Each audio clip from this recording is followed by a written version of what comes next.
Hello everyone, मैं Lavkush Upadhyay, biology faculty at Dakshina. स्वागत करता हूं आप सभी का दक्षिणा ई लर्निंग प्लेटफॉर्म पे। तो आज का जो हमारा टॉपिक है lecture number 2, microbes in human welfare. Right, in my last class I already have started this chapter and I already have discussed about the so many microbes and I already have discussed about the benefits you get from the microbes, जो generally हमें microbe से मिलते हैं। इसमें I already have discussed about the microbes in household products. Curd production में help करता है, चीज प्रोडक्शन में हेल्प करता है, साउथ इंडियन ट्रेडिशनल फूड बनाने में माइक्रोब्स हेल्प करते हैं, साउथ इंडियन ट्रेडिशनल ड्रिंक्स जिसको आप टोडी बोलते हैं उसको बनाने में माइक्रोब्स हेल्प करता है। इसके बाद I already have discussed about the microbes in industrial products. Microbes in industrial products में I already have discussed about the beverages, कि कुछ ऐसे ईस्ट होते हैं, कुछ ऐसे माइक्रोब्स होते हैं जो कि फर्मेंटर्स में इस्तेमाल किए जाते हैं, बेवरेजेस को बनाने में इस्तेमाल किए जाते हैं, अल्कोहलिक ड्रिंक्स बनाने में इस्तेमाल किए जाते हैं, जिसमें से कि मैंने बताया था आपको सैक्रोमाइसिस सर्विसेज, ये बेकरी ईस्ट है। और जैसे कि मैंने आपको बताया था saccharomyces FC Lloydon, this is main yeast which is called wine yeast even, that is used in the production of alcoholic drinks even. Is that clear? इसके अलावा मैंने आपको बताया था about the antibiotics, discovery of antibiotics. Alexander Fleming ने पहली बार antibiotics को डिस्कवर किया। फ्लोरी एंड चेन ने इसको पोटेंशियली फुल पोटेंशियली बनाया, यानी कि इफेक्टिव बनाया, पोटेंशियली इफेक्टिव बनाया इसको, और इसके लिए 1945 में उनको नोबेल प्राइज भी मिला था। और पहली बार इफेक्टिवली इसका जो यूज किया गया वो wounded American soldier in world war 2 में इस्तेमाल किया गया था antibiotics. Antibiotics as I already told you, anti means against, biotic means life. In context of pathogens this is against the life, but in context of human being this is pro life, यानी कि ये हमें pro life देता है। यानी कि इसकी वजह से, इन एंटीबायोटिक्स की वजह से, ये वो केमिकल सब्सटेंस है जो कि एक माइक्रो ऑर्गेनिज्म प्रोड्यूस करता है दूसरे माइक्रो ऑर्गेनिज्म को किल करने के लिए। Is that clear? और इनका इस्तेमाल हम पैथोजेंस को किल करने के लिए इस्तेमाल करते हैं। इसके अलावा मैंने आपको एंटीबायोटिक्स बताया कि यहाँ पे एक लिमिटेड स्पेक्ट्रम एंटीबायोटिक्स होता है और एक ब्रॉड स्पेक्ट्रम एंटीबायोटिक्स होता है। जो लिमिटेड स्पेक्ट्रम एंटीबायोटिक्स होता है that is specific for the specific pathogens. वहीं जो ब्रॉड स्पेक्ट्रम एंटीबायोटिक्स होते हैं, अगर हम कंपेयर करें लिमिटेड स्पेक्ट्रम और ब्रॉड स्पेक्ट्रम में से, so much beneficial are broad spectrum, क्योंकि ये काफी सारे माइक्रोब्स को किल करने में हेल्प करता है, लार्ज नंबर ऑफ माइक्रोब्स को किल कर में हेल्प करता है ब्रॉड स्पेक्ट्रम एंटीबायोटिक्स। वहीं लिमिटेड स्पेक्ट्रम एंटीबायोटिक्स जो होता है वो जनरली किसी एक पर्टिकुलर स्पेसिफिक माइक्रोब को, पैथोजन को किल करने का काम करता है। इसके बाद मैं बात करता हूं right about the antibiotics. What kind of antibiotics are good for us. The quality antibiotics मैं आपके साथ डिस्कस कर रहा हूं। What kind of quality antibiotics, तो क्वालिटी एंटीबायोटिक्स के बारे में डिस्कस कर रहा हूं कि एक एंटीबायोटिक्स को किस तरीके से आप कहेंगे कि this is a particular antibiotics and which is very qualitative antibiotics, जो कि अपने आप में एक क्वालिटी एंटीबायोटिक्स कंसिडर किया जाता है। Are you getting or not? तो मैं बात कर रहा हूं यहाँ पे क्वालिटी एंटीबायोटिक्स के बारे में। तो क्वालिटी एंटीबायोटिक्स किनको कहा जाता है? एंटीबायोटिक्स तो वैसे तो देखा जाए तो हमारे लिए हाईली सिग्निफिकेंट होते हैं, पैथोजेंस को किल करते हैं, लेकिन उन एंटीबायोटिक्स में भी जरूरी नहीं है कि सारे के सारे एंटीबायोटिक्स हमारे लिए काम के ही हो। जरूरी नहीं है कि सारे के सारे एंटीबायोटिक्स से हमारी बॉडी पे कोई साइड इफेक्ट ना पड़ता हो। राइट, कुछ एंटीबायोटिक्स ऐसे भी होते हैं जो कि पैथोजेंस को तो किल कर सकते हैं, but there can be the side effects on your body. Right, in that case that kind of antibiotics will not be a quality antibiotics. So I am talking about the quality antibiotics. तो जो quality antibiotics है, यानी कि good quality antibiotics किन्हें कहा जाता है? Right, good quality antibiotics के फीचर्स क्या क्या है, कैरेक्टर्स क्या क्या है, that I am going to discuss. So listen carefully. तो यहाँ पे good quality antibiotics, good quality antibiotics की मैं बात कर रहा हूं। देखिए प्लीज, अगर बात की जाए गुड क्वालिटी एंटीबायोटिक्स की, तो गुड क्वालिटी एंटीबायोटिक्स उनको कहा जाता है which are generally harmless to host. उसका कोई साइड इफेक्ट नहीं होना चाहिए, पहला point. Primary concern there shouldn't be any kind of side effect, कि यहां पे कोई भी साइड इफेक्ट नहीं होना चाहिए टू दी होस्ट। तो ये जो होते हैं जनरली गुड क्वालिटी एंटीबायोटिक्स जो होते हैं हार्मलेस होते हैं, no side effect to the host. Host के लिए कोई भी साइड इफेक्ट नहीं होना चाहिए।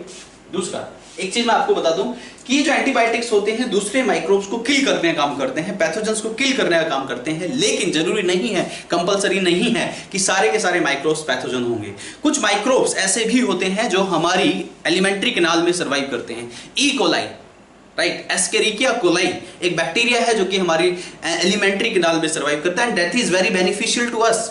Is that clear? तो यहाँ पे जो हमारा माइक्रोफ्लोरा है इनसाइड द एलिमेंट्री कैनाल, ये उसके लिए हार्मलेस होना चाहिए। ऐसा नहीं है कि आपने कोई पर्टिकुलर एंटीबायोटिक्स लिया, वो पैथोजन को किल कर रहा है, और पैथोजन के साथ साथ जो हमारी बॉडी के अंदर जो माइक्रोफ्लोरा है यानी कि जो यूजफुल बैक्टीरिया है उनको भी वो किल कर देगा।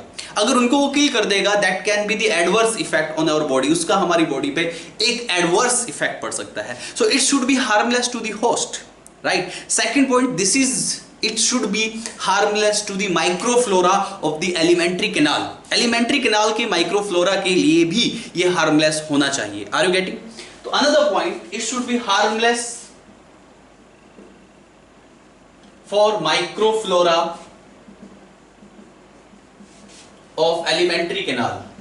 Alimentary canal के microflora के लिए ये harmless होना चाहिए। So you must understand about this harmless. It should be harmless for the microflora of elementary canal. Is that clear? And it should be broad spectrum. यानी कि it can kill large number of pathogens. ये अपना target बना सके large number of pathogens को, तो उसको आप good quality antibiotics कहते हैं। तो ये पॉइंट भी लिख सकते हैं, आप ऐड कर सकते हैं good quality antibiotics में कि ये broad spectrum antibiotics होने चाहिए, कि इनका broad spectrum होना जरूरी है क्योंकि लार्ज नंबर ऑफ पैथोजेंस को किल करेगा। एंड सबसे इंपॉर्टेंट चीज, इसका जो रिस्पांस होना चाहिए that should be quick response. कोई पैथोजन आपकी बॉडी के अंदर एंटर कर गया है, आपको कोई बीमारी हो गई है, कोई डिजीज हो गई है, आप एक पर्टिकुलर एंटीबायोटिक्स लेते हैं, उसका एक क्विक रिस्पांस मिलना चाहिए। ऐसा नहीं है कि रिस्पांस मिलने में काफी टाइम लग जाए और इतने में क्या हो कि वो माइक्रोब्स हमारी बॉडी पे डोमिनेटेड हो जाए और उससे हमारी बॉडी पे एडवर्स इफेक्ट पड़े। तो इसका क्विक रिस्पांस होना भी बहुत जरूरी है। So this is also very important point, you can also add it. तो क्विक रिस्पांस होना भी बहुत जरूरी है, राइट। ये क्वालिटी होती है एक अच्छे एंटीबायोटिक्स की। तो ये मेजर पॉइंट्स आपको याद रखने हैं। इसके अलावा कुछ एंटीबायोटिक्स ऐसे भी होते हैं कि वो रजिस्टिविटी को डेवलप कर लेते हैं, राइट। कुछ ऐसे भी एंटीबायोटिक्स हैं, सॉरी कुछ ऐसे भी माइक्रो ऑर्गेनिज्म होते हैं जो अपनी बॉडी को एंटीबायोटिक्स के अगेंस्ट रेजिस्टेंट बना लेते हैं। Are you getting or not?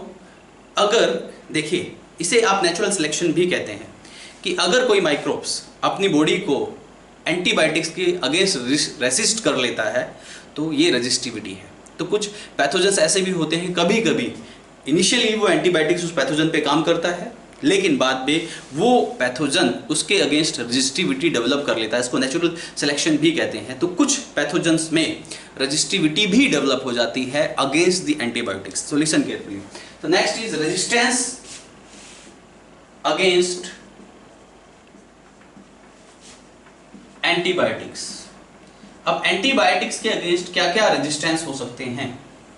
तो रेजिस्टेंस अगेंस्ट एंटीबायोटिक्स जैसे कि ये पैथोजेंस में देखा जाता है, इन पैथोजेंस या micro organisms.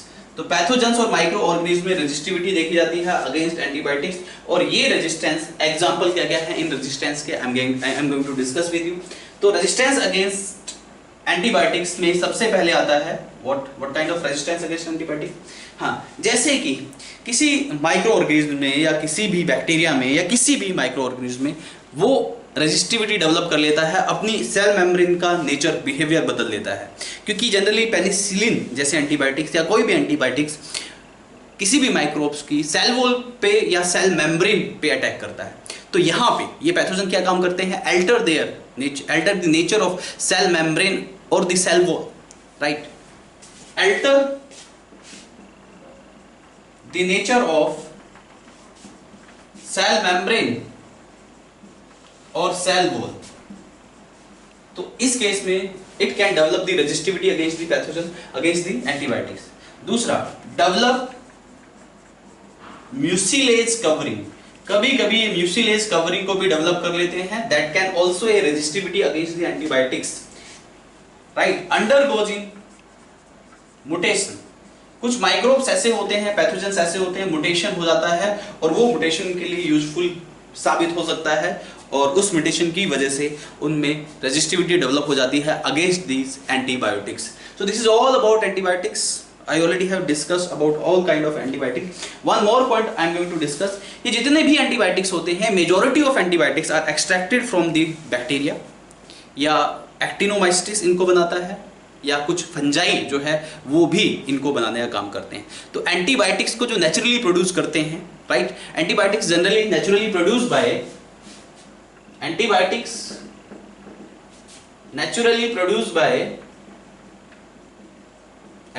naturally produced by bacteria, actinomycetes and even fungi, right. Bacteria में अगर मैं बात करूं, if I am talking about the bacteria, लगभग 70% एंटीबायोटिक्स, 70% एंटीबायोटिक्स है, लगभग 70% antibiotics for the bacteria, I am talking about the bacteria, 70% antibiotics produced by the bacillus species, लगभग 70% antibiotics bacillus species बनाती है. वहीं 30% एंटीबायोटिक्स, लगभग 30% एंटीबायोटिक्स बनाते हैं सुडोमोनास स्पीसीज. कौन सी स्पीसीज? सुडोमोनास स्पीसीज लगभग 30% एंटीबायोटिक्स का प्रोडक्शन करती है. वहीं अगर मैं एक्टिनोमाइसिस की बात करूं, ये majority of antibiotics produced by Streptomyces. Actinomycin की मैं बात करता हूं, तो एक्टिनोमाइसिन में मेजॉरिटी प्रोड्यूस्ड बाय, और भी होते हैं वैसे तो, but majority produced by Streptomyces,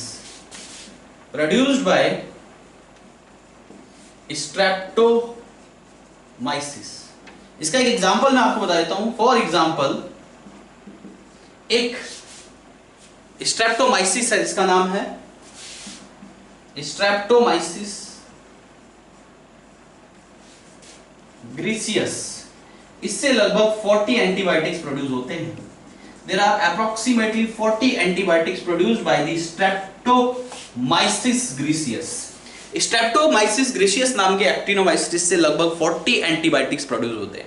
वहीं मैंने बोला कि बैक्टीरिया में लगभग 70% antibiotics extracted from the bacillus species.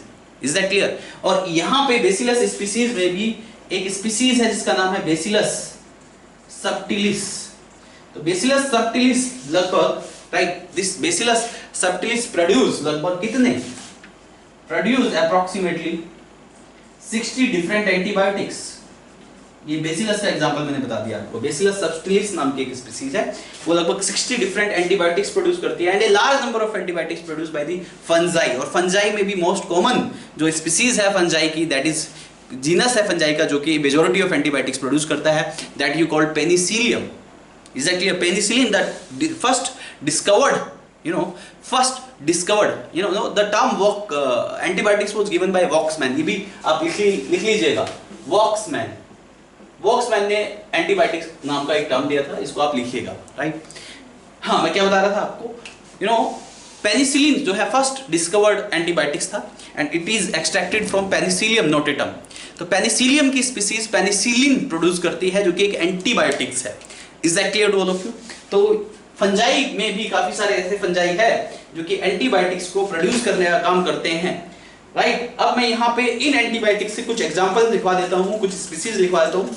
इनको आप एक दो बार लिख के याद कीजिएगा, ये जनरली आपको आसानी से याद हो जाएंगे. और when you will perform, when will you do the questions, you can easily get the concepts of about the antibiotics. Are you getting? तो यहाँ पे सी, लिसन केयरफुली. तो यहाँ पे कुछ एग्जांपल्स मैं डिस्कस कर लेता हूँ, देखिए please.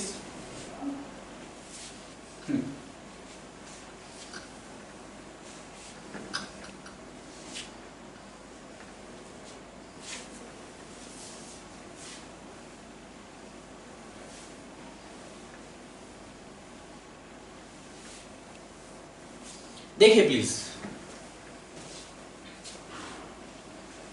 I am going to discuss some example with you, and you have to write down in your notebooks, right, and you have to learn these examples, right. लिख के याद कीजिएगा इनको अच्छे से, आपको आसानी से याद हो जाएंगे. यहां पे बैक्टीरिया में एक एग्जांपल मैं बताता हूं, राइट. एंटीबायोटिक जो जनरली बैक्टीरिया से एक्सट्रैक्ट किया जाता है, एक एंटीबायोटिक है जिसका नाम है बेसिट्रेसिन. तो बेसिट्रेसिन इसको निकाला जाता है, इसका सोर्स मैं बताता हूं, बेसिलस लाइकेनिफॉर्मिस. बेसिलस लाइकेनिफॉर्मिस नाम के एक बैक्टीरिया से बेसिट्रेसिन को एक्सट्रैक्ट किया था। तो bacitracin extracted from Bacillus licheniformis. Is that clear? बात समझ में आ रही है? तो ये बात आपको याद रखनी है, बेसिट्रेसिन। इसके अलावा यहां पे कुछ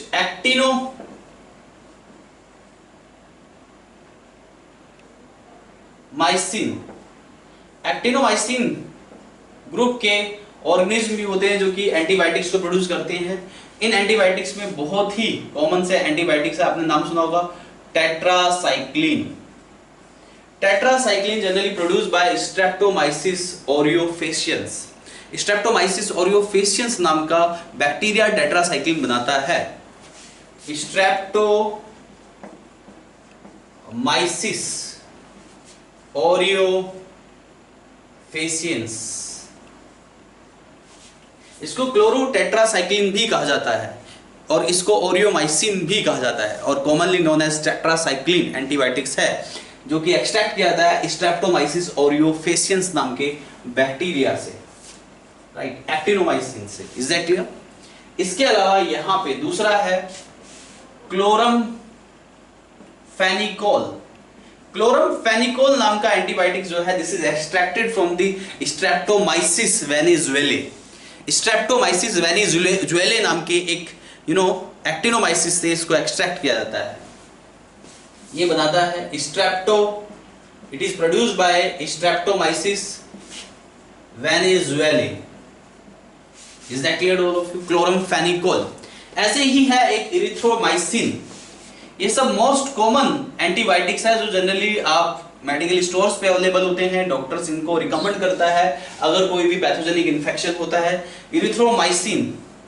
इरिथ्रोमाइसिन जो एक्सट्रैक्ट किया जाता है स्ट्रेप्टोमाइसिस, देखिए ये एसटी मतलब स्ट्रेप्टोमाइसिस, ये बड़ा लिखा है मैंने इसको छोटा कर दिया है, राइट। स्ट्रेप्टोमाइसिस एस कर दो खाली। स्ट्रेप्टोमाइसिस इरिथ्रियस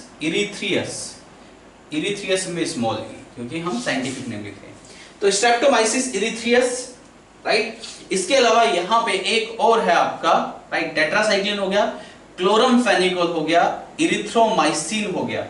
इसके अलावा यहां पे स्ट्रेप्टोमाइसिन नाम का एक एंटीबायोटिक्स है। This is extracted from Streptomyces griseus. मैंने आपको बताया था इस स्ट्रेप्टोमाइसिस ग्रीसियस से लगभग 40 डिफरेंट एंटीबायोटिक्स प्रोड्यूस करता है ये एक सिंगल स्पीसीज। याद रहिए आपको, Streptomyces griseus produce approximately 40 different antibiotics also, right? And Streptomyces, this is most common, the most popular antibiotics which is generally recommended by the doctors and you can easily get from the medical stores, right? Streptomyces griseus नाम का जो actinomycin है, right, that produce this. Is that clear? बात समझ में आई? इसके अलावा यहाँ पे Streptomycin के बाद टेरामाइसिन एक होता है, Terramycin, this is very common. Terramycin is produced by Streptomyces, right, remisus. Streptomyces remisus ये इसको प्रोड्यूस करता है। वहीं एक है यहाँ पे स्ट्रेप्टोमाइसिन हो गया, टेरामाइसिन हो गया। Is that clear? एक होता है neomycin, this is also very common, this is produced by Streptomyces fradiae. Streptomyces fradiae नाम का एक फंजाई है, सॉरी एक्टिनोमाइसिन है, उससे प्रोड्यूस होता है। तो ये कुछ एग्जांपल्स हैं, इनको आप नोट डाउन कर लीजिए, एक दो बार लिख के देखिएगा, आसानी से याद हो जाएंगे and when we will do the questions तो ये बिल्कुल आसानी से क्लियर हो जाएंगे। Are you getting? So these are the actinomycin, these are the bacteria, this is the bacitracin that is produced by the bacteria. ऐसे कुछ फंजाई भी एंटीबायोटिक्स प्रोड्यूस करता है, जैसे कि यहाँ पे मैं बात करूँ पेनिसिलिन की, ये फंजाई के कुछ एग्जाम्पल्स है। किसके एग्जाम्पल्स है? फंजाई के। ये बैक्टीरिया के थे, ये एक्टिनोमाइसिन के हैं और ये फंजाई के। पेनिसिलिन जो प्रोड्यूस होता है जनरली पेनिसिलियम क्राइसोजेनम, तो मोस्ट वाइडली यूज्ड पेनिसिलिन है that is produced by the Penicillium chrysogenum. First discovered antibiotics was penicillin but it was right produced by the Penicillium notatum. वो किसने produce किया था? Penicillium notatum ने। ये penicillin कौन produce कर रहा है? Penicillium chrysogenum. वहीं ग्रीसियोफेल्विन,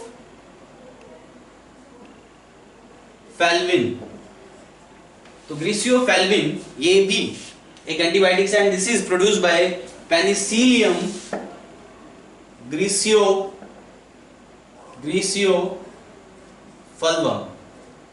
फल्वम, पेनिसिलियम ग्रीसियोफल्वम ये प्रोड्यूस करता है इसको, right.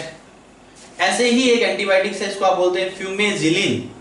फ्यूमेजिलिन is produced by Aspergillus fumigatus, ये प्रोड्यूस करता है फ्यूमेजिलिन को। Is that clear to all of you?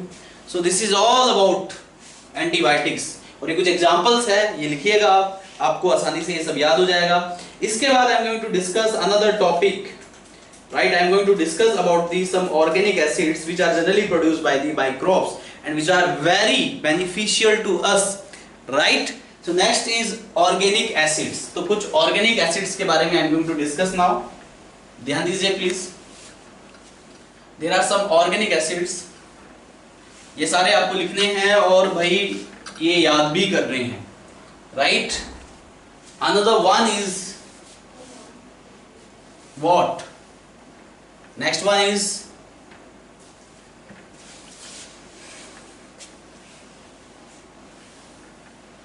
देखिए प्लीज लिसन केयरफुली। इसके बाद है another one is what? Organic acids. Microbes required for the production of organic acids also. You know organic acids क्या होते हैं? You know there are so many microbes, right, which convert the carbohydrate into the organic acids.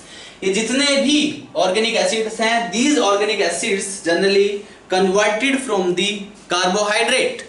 तो microbe जो है carbohydrates को organic acids में convert करने का काम करता है, ये बात आपको याद रखनी है।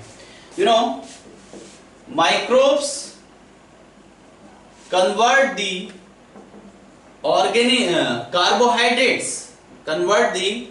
carbohydrates from convert the carbohydrates into what? Into organic acids. Into organic acid. Organic acids में convert करता है, ठीक है बेटा।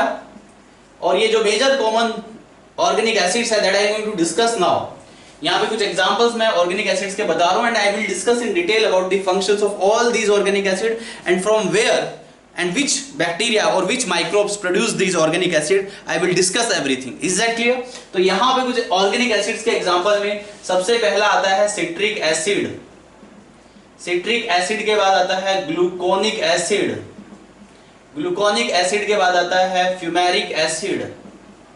फ्यूमेरिक एसिड के बाद आता है butyric acid. Butyric acid, butyric acid. Butyric acid के बाद आता है यहाँ पे acetic acid. Is that clear? Acetic acid के बाद आता है lactic acid. So these acids I am going to discuss. After that I will come to the enzymes and after that I will come to the bioactive molecules. सबसे पहले हम citric acid की बात कर लेते हैं। सिट्रिक एसिड जो है कौन सा बैक्टीरिया या कौन सा माइक्रोब इसको प्रोड्यूस करता है, तो नाम याद रखिएगा माइक्रोब्स के नाम। This is given in NCERT also. Citric acid is produced bye right A fungi that name is Aspergillus niger. इसको कौन सा फंजाई प्रोड्यूस करता है? एस्परगिलस नाइगर नाम का एक फंजाई है जो कि सिट्रिक एसिड को प्रोड्यूस करता है। और सिट्रिक एसिड का यूज क्या है?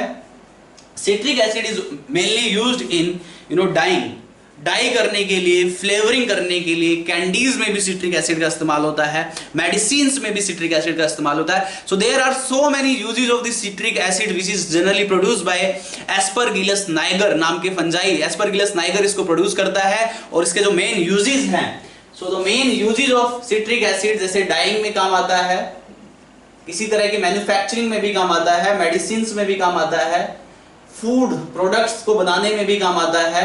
इसके अलावा कैंडीज आपने देखा होगा, कैंडीज खाई भी होंगी, कैंडीज को बनाने में भी सिट्रिक एसिड रोल प्ले करता है। Is that clear to all of you? Citric acid के बाद gluconic acid. Gluconic acid, gluconic acid की अगर हम बात करें, so there are so many microbes which produce the gluconic acid. Citric acid हो गया, इसको लिखिएगा और लिख के याद कीजिएगा। ग्लूकोनिक एसिड जो है इसको प्रोड्यूस करने वाला जो माइक्रोब है, you must understand about this, the microbe is produced gluconic acid. Microbes actual में एक नहीं है, काफी सारे माइक्रोब्स होते हैं जो ग्लूकोनिक एसिड को प्रोड्यूस करते हैं।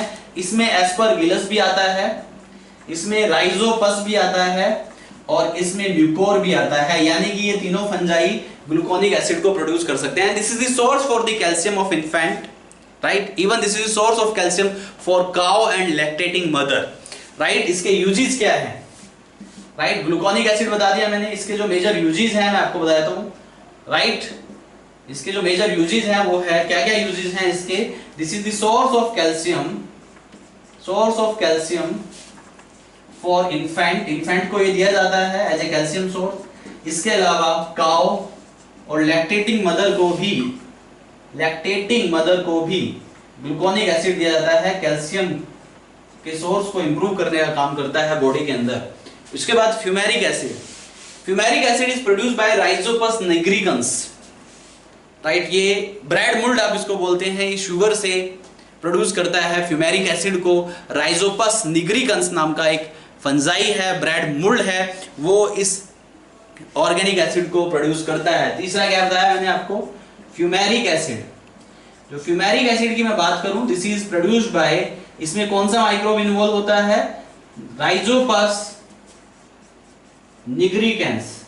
The name of that microbe is Rhizopus nigricans. इसको आप ब्रेड मुल्ड भी कहते हैं, and this bread mould Rhizopus nigricans that produce the fumaric acid from the sugar of bread. Is that clear. तो ये माइक्रोब इसमें इन्वॉल्व होता है to produce the fumaric acid. Is that clear. इसके बाद next is butyric acid. Butyric acid का मतलब क्या है, ब्यूटेरिक एसिड किस काम आता है, you must understand about the butyric acid and which microbe will produce this butyric acid. After that I will come to the acetic acid and lactic acid also. So next is butyric acid. Butyric acid, देखिए please. Next is butyric acid. So listen carefully about the butyric acid. So देखिए please.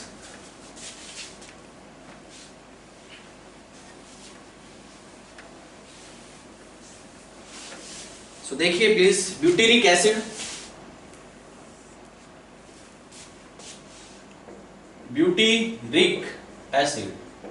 So this butyric acid की अगर मैं बात करूं तो butyric acid को बनाने वाला, राइट, इसका नाम क्या है, ब्यूटेरिक एसिड। यहां पे एक इसमें जो इन्वॉल्व होता है माइक्रोब, ये मैं आपको बता देता हूं, माइक्रोब्स इसमें भी फंजाई इस्तेमाल होता है, बैक्टीरिया इस्तेमाल होता है। क्लोस्ट्रीडियम ब्यूटीलिज्म।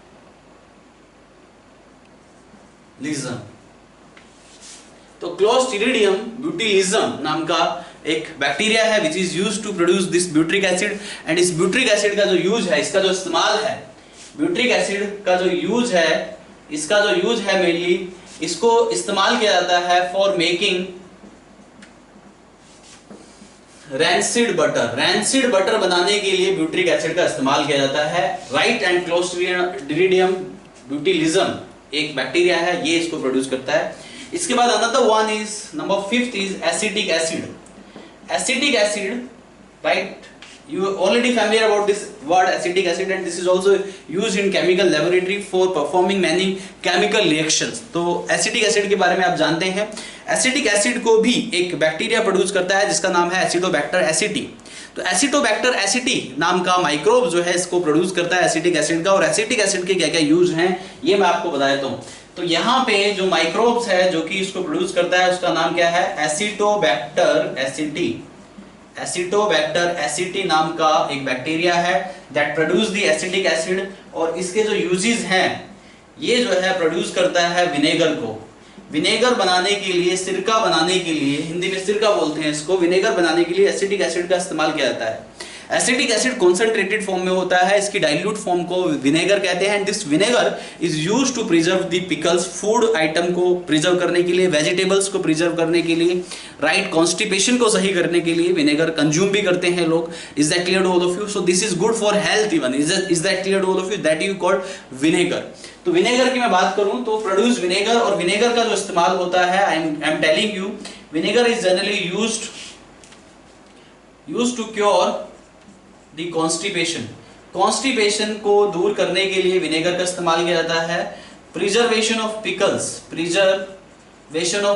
पिकल्स को प्रिजर्व करने के लिए विनेगर का इस्तेमाल किया जाता है।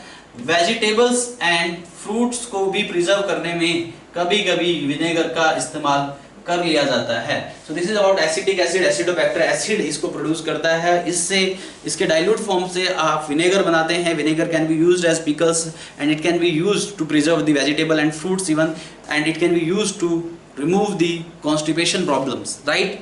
तो to sort out the constipation problem को सॉर्ट आउट करने के लिए भी विनेगर का इस्तेमाल किया जाता है। So this is all about organic acid. एक लास्ट बचा है, नंबर 6 इज लैक्टिक एसिड।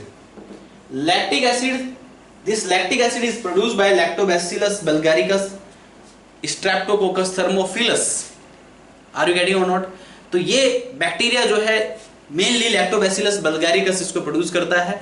और लैक्टिक एसिड्स का जो जनरल यूज है, the main use of the lactic acid, right, it is required to produce curd. Curd production में ये lactic acid help करता है, राइट। लैक्टिक एसिड के बारे में डिटेल में बता चुका हूं आपको, I am not going to discuss in detail. Lactic acid को लैक्टोबैसिलस बल्गारिकस, ये मैं पहले भी बता चुका हूं, ये प्रोड्यूस करता है। और जनरली इंडस्ट्रियल लेवल पे लैक्टिक एसिड को प्रोड्यूस करने के लिए we need to use corn and the molasses.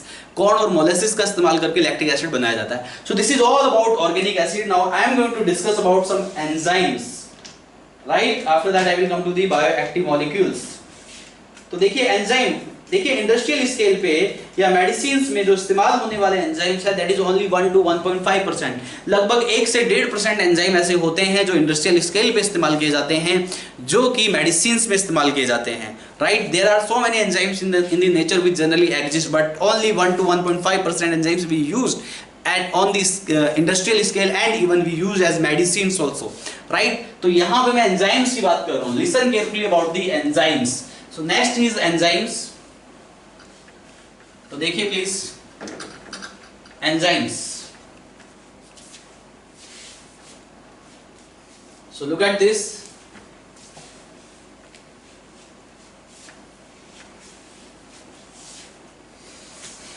देखिए प्लीज एंजाइम्स की मैं बात कर रहा हूं, ध्यान दीजिए। आई am talking about the enzymes, right.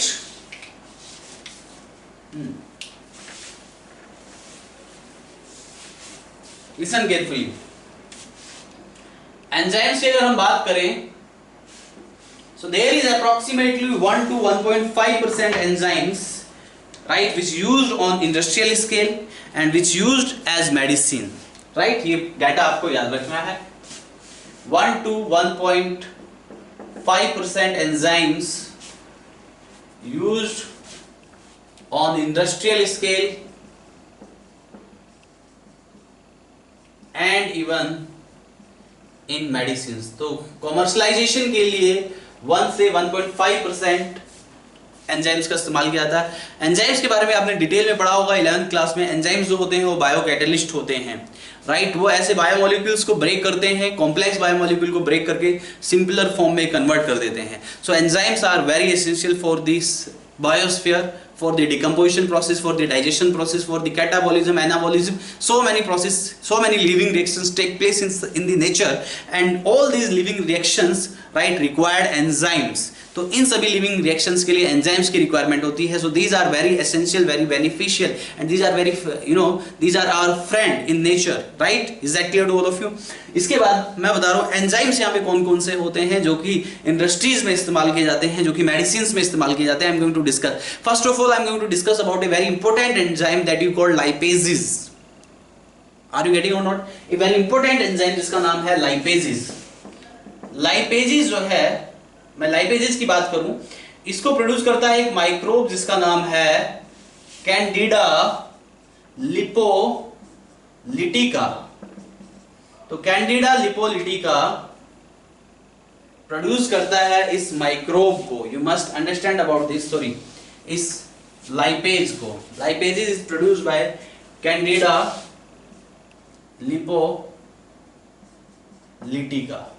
तो Candida lipolytica produce this lipases, right. This is the microbe Candida lipolytica. और यहाँ पे लाइपेजेस का इस्तेमाल जो होता है वो मेनली किसमें किया जाता है? Uses in formulation of detergent. Formulation of detergent, detergent के फॉर्मुलेशन में रिक्वायर्ड होता है। मार्केट में जितने भी डिटर्जेंट आते हैं आपने देखे होंगे, डिटर्जेंट्स में लाइपेजेस का भी इस्तेमाल किया जाता है used in the formulation of detergent. In detergent का काम क्या होता है, ये जो डिटर्जेंट्स होते हैं ये रिमूव करते हैं oily stain from the clothes. आपके कपड़ों पे अगर ऑयली स्टेन्स लग जाते हैं तो डिटर्जेंट्स आप इस्तेमाल करते हैं जिससे कि वो ऑयली स्टेन्स रिमूव हो जाते हैं, क्योंकि उनमें लाइपेजेस एंजाइम होता है। तो लाइपेजेस एंजाइम का लॉन्ड्रीज में भी इस्तेमाल किया जाता है to remove the oily stain. तो ये जो लाइपेजेस है रिमूव करते हैं ऑयली स्टेन्स को, इसका ये प्राइमरी रोल है। तो remove the oily stains from cloth से ऑयली स्टेन्स को रिमूव करने का काम करते हैं lipases. This is all about lipases. Another one is streptokinase. Streptokinase is also be known as clot booster enzyme. ये एक क्लॉट बूस्टर एंजाइम है। This is produced bye A bacteria Streptococcus. ये जनरली क्लॉट को remove करने का काम करता है इन case of patient of myocardial infection. Myocardial infection के पेशेंट जो होते हैं राइट, उसमें क्लॉट बूस्टर, ब्लड के अंदर जो वेसल्स हैं, बॉडी के अंदर जो ब्लड वेसल्स है उसमें क्लॉट को रिमूव करने का काम करता है स्ट्रेप्टोकाइनेज। तो streptokinase another enzyme is streptokinase. Streptokinase को क्लॉट बूस्टर कहा जाता है। इसको क्लॉट बूस्टर इसलिए कहा जाता है because it remove the clots from blood vessels, right, in case of myocardial infection। ये कंडीशन होती है मायोकार्डियल इन्फेक्शन के केस में। This condition leads to heart attack, right. अगर ब्लड वेसल्स में क्लॉट फॉर्मेशन हो जाएगी और उस क्लॉट फॉर्मेशन की वजह से हार्ट अटैक जैसी प्रॉब्लम भी हो सकती है पेशेंट के साथ। Is that clear to all of you? Are you getting or not? बात समझ में आ रही है? तो ऐसे केस में हम यहाँ पे क्या करते हैं, ऐसे केस में हम जो है राइट रिमूव दी, ये स्ट्रेप्टोकाइनेज देते हैं जिसको आप क्लॉट बूस्टर कहते हैं। Remove the clot from the blood vessel in case of myocardial infection. Myocardial infection एक हार्ट रिलेटेड डिसऑर्डर होता है मायोकार्डियल इन्फेक्शन। इस मायोकार्डियल इन्फेक्शन के केस में पेशेंट को स्ट्रेप्टोकाइनेज, जिसको आप जनरली क्लॉट बूस्टर बोलते हैं, is that clear to all of you? ये क्या करता है clot booster? This clot booster remove the what? It remove the blood clot from the blood vessels. Is that clear to all of you? Now see another enzyme. Another enzyme is amylase. Amylases की मैं बात कर रहा हूं, right. ये जो amylases है, there are so many species which produce the amylases enzyme. Aspergillus की स्पीसीज भी होती है, बेसिलस की भी स्पीसीज होती है। So many species are there जो कि एमाइलेज एंजाइम प्रोड्यूस करती है। और इस एमाइलेज का जो इस्तेमाल है, राइट, इसका जो मेन यूज है वो क्या है? This amylase is used to produce fructose corn syrup.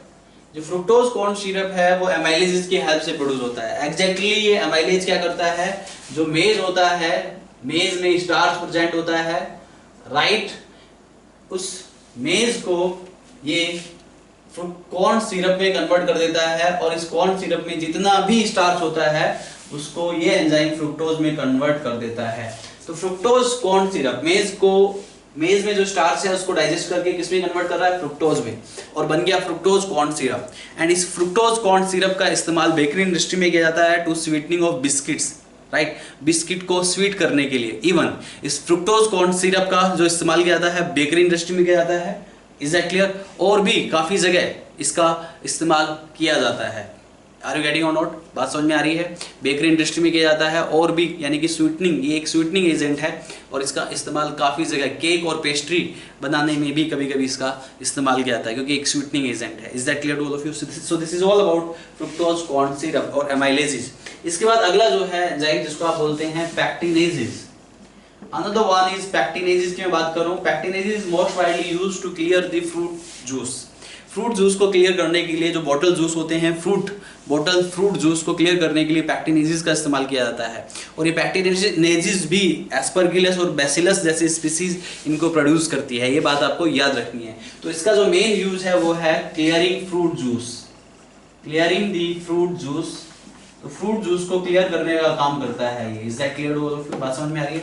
ऐसे ही एक एंजाइम और है जिसको आप बोलते हैं प्रोटीएजेस एंजाइम। कौन सा एंजाइम? प्रोटीएजेस। जो प्रोटीएज है ये भी, इसका भी यूज, ये भी एस्परगिलस और बैसिलस जैसी स्पीसीज से प्रोड्यूस करती है। और इसका जो मेन यूज है वो भी सेम यूज है। ये भी जो बॉटल जूस आते हैं, आपने देखा होगा मार्केट में काफी सारे बॉटल जूस अवेलेबल होते हैं। अच्छा, यहाँ पे जो फ्रुक्टोज कॉर्न सिरप का एक इस्तेमाल और आप लिखिएगा कि fructose corn syrup also use in soft drinks. Soft drinks को मीठा करने के लिए फ्रुक्टोज कॉर्न सिरप मिलाया जाता है, ये पॉइंट भी आप लिखिएगा। तो यहाँ पे मैं प्रोटीएज की बात कर रहा हूँ, तो फ्रूट जो बॉटल जूस है उसको क्लियरिफाई करता है ये प्रोटीएज भी, लाइक पैक्टिनेजेस।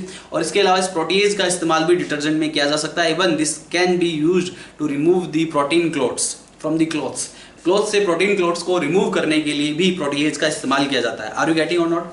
तो प्रोटीएज जो है it clarifying the bottle juice को क्लैरिफाई करने का काम करता है ये प्रोटीएज क्लैरिफाइंग दी बॉटल जूस। तो बॉटल जूस को क्लैरिफाई करता है। इसके अलावा ये जो प्रोटीएज है इसका और भी इस्तेमाल है। Are you getting or not? इसका और क्या इस्तेमाल हो सकता है? ये जो है remove the protein clothes from the cloth से प्रोटीन क्लोथ्स को रिमूव करने के लिए भी इस प्रोटीएज का इस्तेमाल किया जाता है। Are you getting or not? So this is all about the enzymes. Are you getting or not? इसके बाद I am going to discuss about another topic that you call bioactive molecule. Now I am going to discuss about some bioactive molecule. Is that clear to all of you? तो देखिए another topic,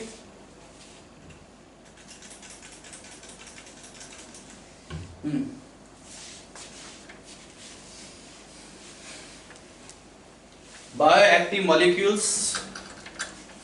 ये सारे points आपको लिखने हैं और लिख के याद करने हैं। You can easily learn all these points, right? Next I am going to discuss about the bioactive molecules. देखिए please listen carefully. Next is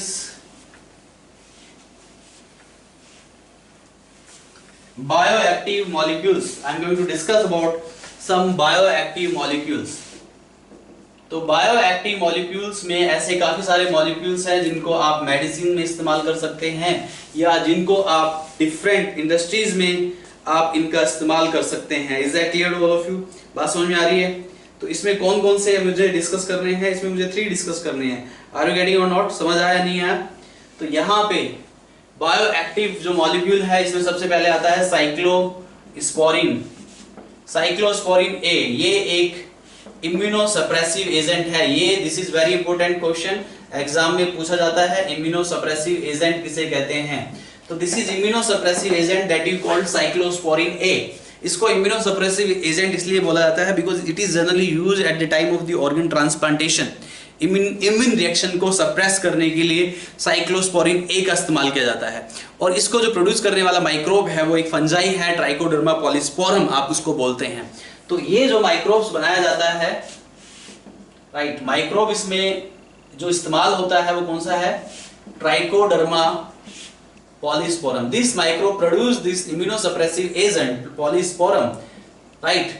तो Trichoderma polysporum produce this immunosuppressive agent that is called cyclosporin A. और इसका use, जैसे कि इसका नाम ही मैं बता चुका हूं, इसको इम्यूनोसप्रेसिव एजेंट बोलते हैं। It suppress the immune reaction at the time of the organ transplantation. Organ transplantation के टाइम पे इसका इस्तेमाल किया जाता है। तो इसका जो मेन यूज है, what is the main use of this? इसका जो मेन यूज है, ये सप्रेस द इम्यून रिएक्शन, ये इम्यून रिएक्शंस को सप्रेस करता है eight the time of organ transplantation. Organ transplantation के टाइम पे इसका इस्तेमाल किया जाता है क्योंकि ये इम्यून रिएक्शंस को सप्रेस करने का काम करता है। और इसको जो प्रोड्यूस करता है ट्राइकोडर्मा पॉलीस्पोरम। इसको, ये बात आपको याद रखनी है साइक्लोस्पोरिन ए के बारे में। दूसरा है स्टेटिन्स। स्टेटिन जो है इसको आप ब्लड कोलेस्ट्रॉल लोअरिंग एजेंट कहते हैं। ब्लड में जो कोलेस्ट्रॉल लेवल बढ़ जाता है जिससे हार्ट रिलेटेड प्रॉब्लम्स डेवलप हो सकती हैं, तो ब्लड के कोलेस्ट्रॉल लेवल को घटाने के लिए स्टेटिन्स का इस्तेमाल किया जाता है। Are you getting or not? तो स्टेटिन्स क्या है, राइट? तो ये स्टेटिन्स को आप ब्लड कोलेस्ट्रॉल लोअरिंग एजेंट कहते हैं। This is called blood cholesterol lowering agent that you called statins. तो statins is blood cholesterol lowering agent, right? इसमें जो इस्तेमाल किया जाता है माइक्रोब्स, कौन सा माइक्रोब इसे प्रोड्यूस करता है? इसको प्रोड्यूस करता है एक ईस्ट जिसका नाम है मोनस्कस पुरपुरियस। What is the name? These names are mentioned in NCERT book also, and these are very important, and these questions can frame in your exam, right? If these kind of questions will frame in your exam, you can get the 100% marks, यानी कि purely marks आपको मिल जाते हैं, क्योंकि इसमें कोई concept नहीं लग रहा है, कुछ ज्यादा सोचने की जरूरत नहीं पड़ती है, सीधा क्वेश्चन सीधा आंसर, राइट? तो ये क्वेश्चंस जो है स्कोरिंग होते हैं और इनको आपको अच्छे से याद करना है, लिख लिख के याद करना है। Are you getting? तो यहाँ पे जो माइक्रोब इस्तेमाल होता है उसका नाम है मोनस्कस पुरपुरियस। तो मोनस्कर पुरपुरियस नाम का एक माइक्रोब है जो कि इसमें इस्तेमाल हो जाता है। Is that clear? स्टेटिन्स को बनाने के लिए ब्लड कोलेस्ट्रॉल लोअरिंग एजेंट इसलिए बोलते हैं क्योंकि ये जो है कोलेस्ट्रॉल बनाने वाले एंजाइम्स के लिए एक इनहिबिटर का काम करता है। Why you called it blood cholesterol lowering agent? Because it act as inhibitor for the enzyme which produce the cholesterol inside the body. Are you getting or not? तो ये भी इसका मेन फंक्शन है, इसको लिखिएगा जरूर। तो इसके जो यूजेस है, ये act as inhibitor for the enzyme, it act as the inhibitor for the enzyme which produce cholesterol, जो कि कोलेस्ट्रॉल प्रोड्यूस करता है उस एंजाइम के लिए ये एक इनहिबिटर का काम करता है जिसको आप स्टेटिन्स बोलते हैं। तो साइक्लोस्पोरिन ए हो गया, स्टेटिन हो गया, राइट? इसके बाद तीसरा कौन सा है that I am going to discuss, that is dextrin, that is another one is dextrin। is that clear to all of you? तो dextrin क्या है? तीसरा बायोएक्टिव मॉलिक्यूल डेक्सट्रीन। अगर हम डेक्सट्रीन्स की बात करें तो डेक्सट्रीन जो है एक पॉलीमर ऑफ डी ग्लूकोज है, इसको पॉलीग्लाइकेंस भी बोलते हैं, राइट? तो इसका एग्जैक्ट नेचर क्या है? ये this is the polymer of D glucose, this is polymer of D glucose. ये पॉलीमर ऑफ डी ग्लूकोज है, या इसको आप पॉलीग्लाइकेंस भी कहते हैं। Is that clear to all of you? बात समझ में आ रही है? इसको जो बनाने वाला जो बैक्टीरिया है उसका जो नाम है, जो माइक्रोब है जो कि डेक्सट्रीन को बनाता है, डेक्सट्रीन क्या है? पॉलीमर ऑफ डी ग्लूकोज या पॉलीग्लाइकेंस। Is that clear? और इसको बनाने वाला जो माइक्रोब है उसका नाम है ल्यूकोनोस्टक मिसेंटेरोइड्स। तो ल्यूकोनोस्टक मिसेंटेरोइड्स नाम का एक माइक्रोब है। This is the name of the microbe, Leuconostoc mesenteroides. Leuconostoc mesenteroid, this dextrin is produced by that microbe. The name is leuconostoc mesenteroids. इस dextrin का कॉमन नेम प्लाज्मा एक्सपेंडर भी है। ये काफी सारी मेडिकल जो डिसेबिलिटीज होती हैं उनमें इसका इस्तेमाल किया जाता है डेक्सट्रीन का। तो यहाँ पे इसका जो कॉमन नेम है, so don't be confused, what is the common name of dextrin is what? Dextrin का कॉमन नेम है प्लाज्मा एक्सपेंडर। इसका कॉमन नेम प्लाज्मा एक्सपेंडर है। This is widely used to expand the plasma, and this is mainly used in, ये mainly use किया जाता है इन haemorrhagic condition. अगर किसी को हेमोरेज की प्रॉब्लम है या प्लाज्मा डोनेशन के टाइम पे इसका इस्तेमाल किया जाता है, या प्लाज्मा थेरेपी चाहिए किसी को, या किसी भी कंडीशन है, या कोई भी कंडीशन है that is related to the plasma जो कि मेडिकल डिसेबिलिटीज को डेवलप कर देता है, उसमें इस डेक्सट्रीन का इस्तेमाल किया जाता है। So this is all about bioactive molecule, cyclosporin A, statins and dextrin. इन सारे पॉइंट्स को आपको एक बार नोट डाउन में लिखना है और लिख लिख के इसको याद करना है। This is very easy to learn, आसानी से याद हो जाएंगे। इनसे रिलेटेड क्वेश्चन जरूर करने हैं आप लोगों को। इसके बाद my another topic is sewage treatment, right, that I will discuss in my next class. तब तक के लिए thank you very much, bye bye, take care.